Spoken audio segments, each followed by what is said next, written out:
highlights of this edition: the training course on security management and non-traditional security management for core cadres of the city.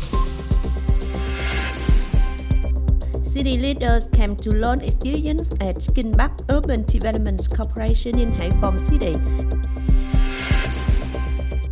International visitors to Vietnam in October this year reached 1.1 million, up 5.5% over the previous month and 2.3 times higher than the same period last year. Hello, it's good to see you back here in this edition of Cần Thơ News and Top News today. On November 1st, Cần Thơ City Party Committee, in collaboration with the Institute of Non-Traditional Security, Hanoi National University, opened a training course on security management and non-traditional security management for core cadres of the city. In 3 days, 255 trainees who are key officials of the city are provided with 6 topics on an overview of traditional security and non-traditional security management, challenges, opportunities, and some issues that need attention for Cần Thơ City, handling political and social hotspots, disputes over mass complaints causing insecurity and order, and crime prevention in the city, sustainable economic development and trade security in the city, management of religious and ethnic security, and protection of national defense and security in the construction and development of the city, management of natural resources and tourism security, epidemic response, and cyber security management and social network security management in Cần Thơ City. During the business trip to Bắc Ninh, Bắc Giang, and Hải Phòng cities, the delegation led by alternate member of the party Central Committee, Secretary of Cần Thơ City Party Committee Nguyễn Văn Hiếu, came to learn experience at Kinh Urban Development Corporation in Hải Phòng City or Sài Gòn Hải Phòng Industrial Park, Downtown Company. At the meeting, the delegation learned about characteristics, scale, management, apparatus, decentralization of authorization operational mechanism, and exchange experiences on the development support policies of Kinh Urban Development Corporation. Kinh Urban Development Corporation invested in Truyền Industrial Park, in which Phase 1 and Phase 2 with a scale of 401 hectares filled the industrial land area with a total FDA capital of $9.2 billion, 112 projects, currently continuing to implement Truyền 3 project with a scale of 687 hectares and attracting investment in the fields of high technology, electronics, electric vehicles, and semiconductors. Secretary Nguyễn Văn Hiếu thanked the sincere sharing of leaders of the corporation, saying that the experiences in the management and administration process of the corporation are valuable lessons for Cần Thơ to study, select experiences suitable to local conditions. Nearly 5 months after launching the organizing committee of the second Press Prize 2023 on Party Building or Golden Hammer and Sickle Award in Cần Thơ City, has received more than 300 journalistic works with 5 types including radio, television, print, electronic newspapers, and photojournalism. On October 31st afternoon, the organizing committee reviewed and awarded 50 excellent and typical works. There were 301 works by 86 authors and 90 groups of authors participating, an increase of 138 works compared to the first edition. According to assessment, many works are elaborately invested by journalists, innovating the form of multimedia expression to honestly reflect the breadth of life, the upward development of the city, region, as well as valuable experiences or lessons in socio-economic development, national defense, and security and political system. The jury selected 50 works out of more than 300 entries to award. The organizing committee also awarded 10 B prizes, 15 C prizes, and 20 consolation prizes. In particular, the organizers commended 2 typical themes and individuals portrayed by the authors boldly in their journalistic work. On October 31st afternoon, the Representative Board of the Bank for Social Policies Cần Thơ branch held a preliminary review in the third quarter. Vice Chairman of Cần Thơ City People's Committee, head of the Representative Board, Nguyễn Thực Hiện, presided over the meeting.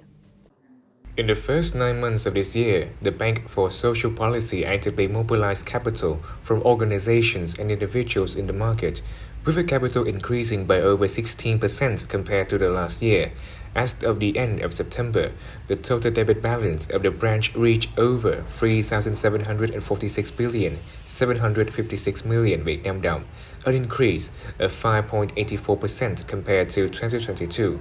The branch has disbursed loans to 227 customers with a total amount of 72 billion 811 million Việt Nam đồng, bringing the total debit balance to 297 billion 418 million Việt Nam đồng. Vice Chairman Nguyễn Thực Hiện directed that from now until the end of the year, the branch should pay attention to speeding up the disbursement, improve credit and transaction quality, determined to make achievements to celebrate the 20th founding anniversary of centrally run Cần Thơ City. On this occasion, Cần Thơ City People's Committee commended 4 units that exceeded the target of transferring trust capital. The survey delegation led by Vice Chairman of Cần Thơ City People's Council Nguyễn Thành on October 31st afternoon had a meeting with representatives of relevant districts, departments and branches on administrative reform work in the period from January 1st, 2021 to June 30th, 2022. According to the assessment, the city's administrative reform work has recently had many positive changes. In 2021, the city's administrative reform work, or PAR index, reached 84.97%, ranking 51 out of 63 branches and cities nationwide. By 2022, the city's administrative reform index reached 86.11%, ranking 26 out of 63. In addition, departments, people's committees of districts, communes, and wards strengthened propaganda to use online public services to solve administrative procedures in the network environment and to integrate data on the citywide shared data warehouse. The delegation requested the City People's Committee and related units to step up information and propaganda work on administrative reform and pay attention to the investment and upgrade of equipment and transmission lines for the administrative reform work. In order to reduce the medical burden caused by cigarettes, on October 31st, Cần Thơ City Center for Disease Control, or CDC Cần Thơ, organized a conference on activities to prevent and control tobacco harm. Over the past time, communications on tobacco harm prevention and control has been strengthened. However, violations of the ban on smoking in public places remain high. Inspection and sanctioning of administrative violations in the field of tobacco harm control have not been regularly and drastically implemented. From the above difficulties, CDC Cần Thơ recommended strengthening the steering committee for tobacco harm control at all levels, strengthening inspection and supervision of the implementation of the law on tobacco harm prevention and control penalties for violations.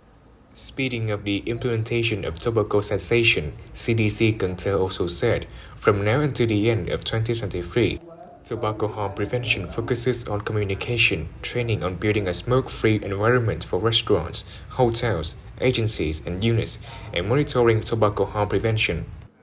Sources from the General Statistics Office said international visitors to Vietnam in October this year reached 1.1 million, up by 5.5% over the previous month and 2.3 times higher than the same period last year.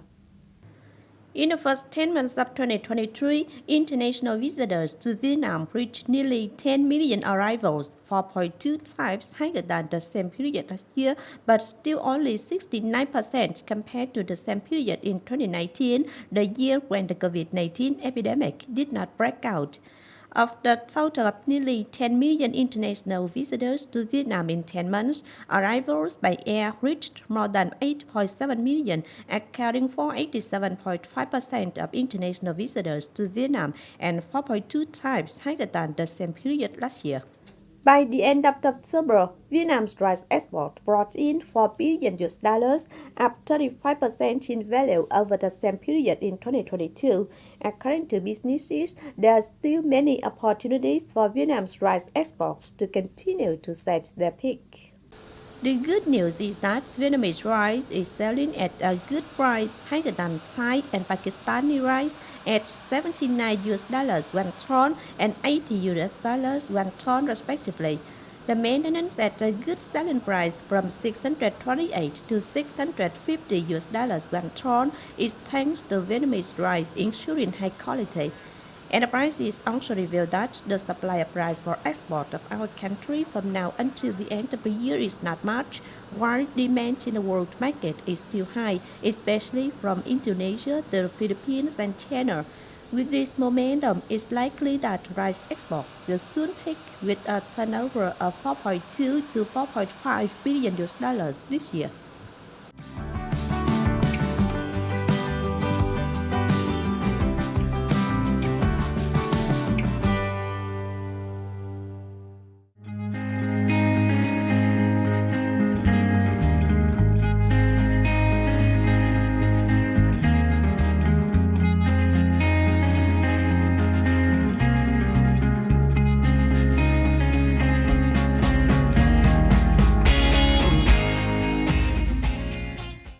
The updated weather forecast also wrapped up this edition of Continuous. If you want to watch again in its bulletin, please visit our website, Kênh TV.vn. And now thanks for being with us. Goodbye and see you next time.